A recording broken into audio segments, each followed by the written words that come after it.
de l'opération Sahal 7 ngir wér et Doggali Corona. Revenez un peu sur ce que vous avez dit par rapport au coronavirus, surtout durant cette campagne électorale. Nous avons d'abord tenu cette conférence de presse autour de 2 points. Le premier, c'est campagne électorale contre le coronavirus. Parce que les chiffres sont en train de monter en flèche et c'est préoccupant. Et nous avons toujours alerté et nous n'avons cessé de le faire. Voilà pourquoi nous avons dit que chaque leader politique doit effectivement s'armer de masques, de savon et du matériel permettant de faire la prévention pour que les rassemblements, les meetings, n'est-ce pas, puissent vraiment avoir le maximum de sécurité possible pour éviter la propagation rapide.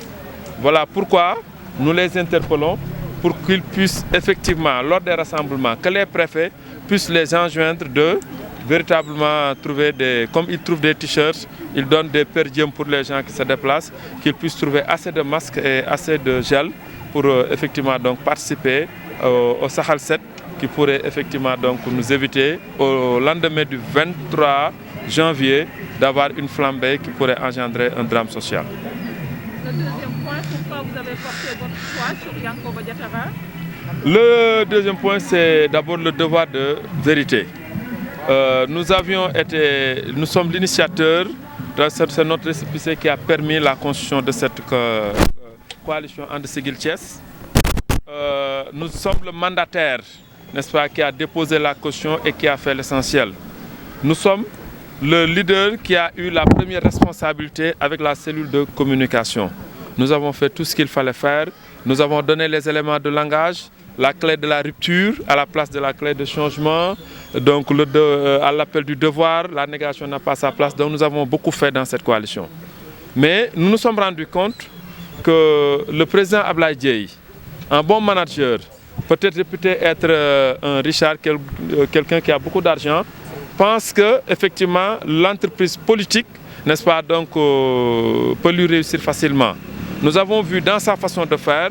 qu'il n'est pas quelqu'un d'open, qu'il n'est pas quelqu'un d'assez mature pour pouvoir diriger simplement la coalition qu'il a entre ses mains, à plus forte raison de prétendre diriger la ville de Thiès. Voilà pourquoi nous avons écrit notre lettre de démission depuis le 6 décembre.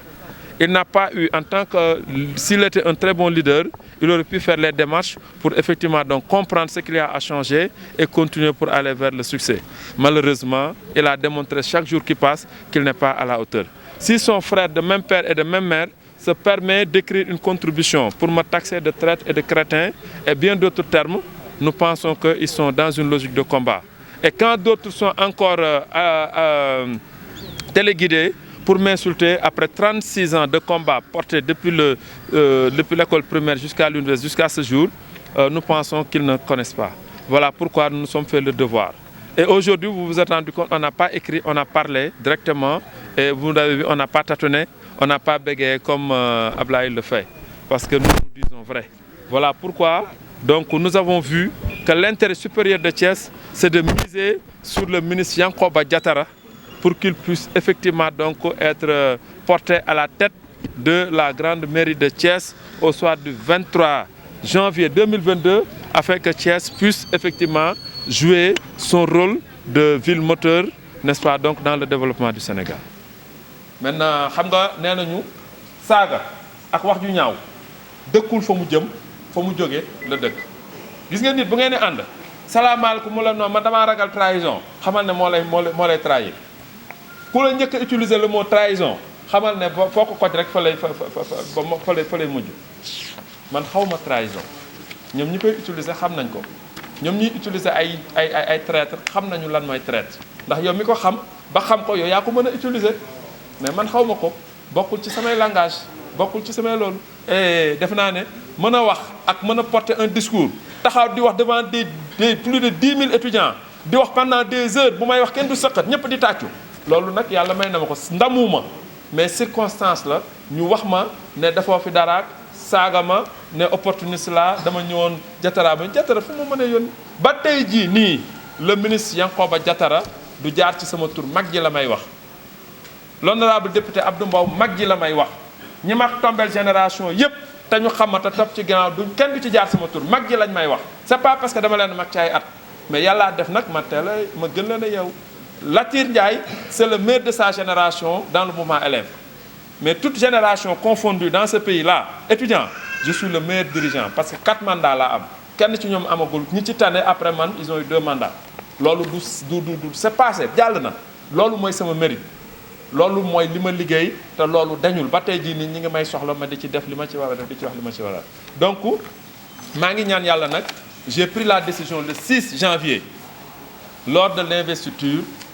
de venir à côté de mon frère le ministre Yankoba Diattara qui se trouve être un ministre et je dis Idrissa Seck le président Idriss Seck avant muy nekk ministre d'État directeur le tout puissant directeur de cabinet mënula lan ngeen xamoon lu mu doon def Thiès xamu leen fi woon dara lu mu def Thiès kenn mënu la ne def na fii don fii def na don fële def na don fële amul woon ku ko xami tamit na ma weddi fii ci salle bi keroog bañ ko defee ministre d'État la am pouvoir boobu ci la jëriñ Thiès ba Thiès changé de visage et on est reconnaissant à lui moo tax pendant tant d'années on a été reconnaissant par rapport ak moom man nag temps boobu yëpp lu bari ànduma ak moom et je l'ai pas soutenu du tout ndax d'accord moon ci ñu wóolu la teg la fi te yow ba bis biñ la installé jour boobu nga fiy gëj a teg tànk ba bañ lay falaat ça je n'ai jamais été d'accord sur ça et je l'ai toujours manifesté maintenant nag Idrissa Seck le président Idriss Seck vraiment maa ngi koy rendre hommage ci dara mooy mënoon na toog ne encore j'ai du temps parce que y a des vieux qui sont là à l'Assemblée nationale et autres moi je suis pour vraiment le fin de cycle la parce que je l'ai écrit fin de cycle fin des mythes ñooñu dañoo war a noppalu ji ñoom président Moustapha Niasse vraiment gars ñi dañoo vraiment ils ont fait ce qu'ils devaient faire def nañu seen temps wu doom bëgg a def seen temps wu set dafa war a jeex dafa war a dakk ça c'est ma conviction donc président Idriss Seck bu demee ba moment bii daal di ne non vraiment Thiessois yi amatuma lu ma leen mën a laaj Diattara it nag dans ses débuts il a fait des erreurs parce qu'il était jeune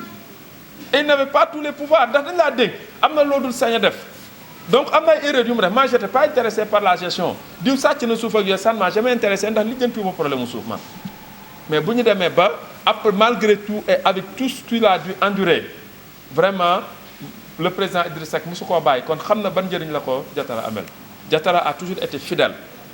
ndax gannaaw grade yonent bi xam ban grade moo ci topp siddiq mooy gëm te loo mën a wax Diattara gëm na président Idrissa Seck qu'il vente qu'il pleuve qu'il neige il est resté à ses côtés kon lu mu am mérite la tey bu ñu ko joxee poste ministre man je dis que c'est un avantage pour Thiès ndax Dream Team biy dogal Sénégal moom fa lay toog te le président Idriss Seck jotoon na def pour Thiès lui il pourra encore porter ce combat dans son secteur keroog maa ngi seetaan télé j'ai vu le ministre Mansour Faye à Saint-Louis dans son domaine du transport mu indi ay taxis pour Saint-Louis et tout ça le ministre Yankoba Diattara mais am na wifi bi pour les jeunes qui en ont tant besoin mais ba ñu échanger xamal na ma ne loolu fay na ko ba pare Thiès du si des ginnaaw kon on sera en avance ak yeneen dans son domaine kon moom expérience ak erreur ya mu def ak tey maturité bi mu am bu ñu ko joxee dëkk bi mais il pourra aller beaucoup plus vite pour effectivement que Thiès puisse émerger très rapidement parce que Thiès dafa nekk ci y a la conurbation Dakar-Thiès donc il nous faut un leader de grande envergure ku am taxawaay ku mat sëkk ku ñu xam ci bañ parce qu'il s'est toujours battu nag il s'est toujours battu donc loolu moo tax ma j'ai dit que je choisis Yankoba Diattara désormais Déthié vote pour le Benno Bokk Yaakaar pour que Diattara soit maire de la ville de Thiès au soir du 23 janvier 2022 j'ai confectionné des choses par mes propres frais tey jii sama oto sama Golf 4 lii laa yore jot aw ma 4x4 aw ma dara am naa sama 4x4 bopp ma nga Ndakaaru mais samay moyen bopp laay dem di seetee nit ñi man li ma am moo ma doy li keneen am xamal maintenant li ñu bokk nag boo ma nee lii kat am doo lekk ko ci li ngay def ma jël mais du ma ñaan kenn ça je le dis clairement et je fais ce que je dois faire ñu dëkk fii quartier yu bëri ngi fi les femmes tey indiwuma sax jeunes yi ndax bëgguma woon jeunes yi ñëw ñuy xumbal ak di def ay affaires ndax je voulais que rek vraiment nga am de grandes dames ñu ñëw toog déglu wax te ku ci nekk ci ñoom fekk naa leen seen quartier di def action yoo xam ne depuis des années maa ngi koy def dans le domaine de la santé dans le domaine de la sensibilisation donc loolu rek moom mooy li fi indi lii moo tax wutuma assistance wutuma dara je vous ai parlé sans écrire de texte maintenant lenn lu ngeen ma bëgg a laaj je reste à votre disposition je vous remercie. Ne se comporter autrement parce que tu as choisi comme leader. Mais étant le leader, tu n'es pas le plus intelligent. Peut-être tu as beaucoup d'argent, c'est vrai, parce que c'est un chef d'entreprise et nous lui souhaitons encore d'être le numéro 1 dans son domaine au port. Et ça, c'est vraiment notre fierté en tant que Thiessois. Et c'est pour ça que moi aussi, entre autres raisons, dont vous avez copie, parce que vous avez une lettre que j'ai écrite depuis le 6 décembre. Depuis le 6 décembre jusqu'à ce jour, ça fait 1 mois et quelques. Alors, depuis le 6 décembre, quand j'ai écrit cette lettre, j'ai expliqué les raisons, chacun d'entre vous en dispose. Ablaye Dièye n'a pas eu la courtoisie de me répondre. Et vous voyez sur l'écran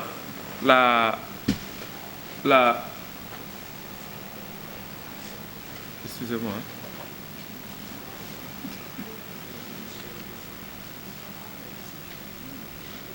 Si vous voyez bien, c'est à la date du 6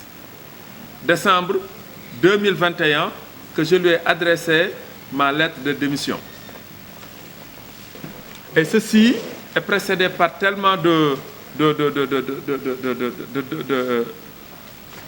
messages auxquels il ne répondait pas. Si vous lisez là, je lui ai dit, hein, donc ça c'était, si vous voyez, c'était le 4 décembre. Salam, monsieur le maire, si disponible, appelle-moi pour échanger. À la même date, je lui dis, salam mon frère, je n'ai pas encore ta réaction. Je perds beaucoup de temps pour attendre un minimum afin d'être efficace. Ce n'est pas motivant. Moi, je ne veux pas évoluer dans le clair-obscur. C'est dans l'esprit de construire efficacement et durablement. Merci.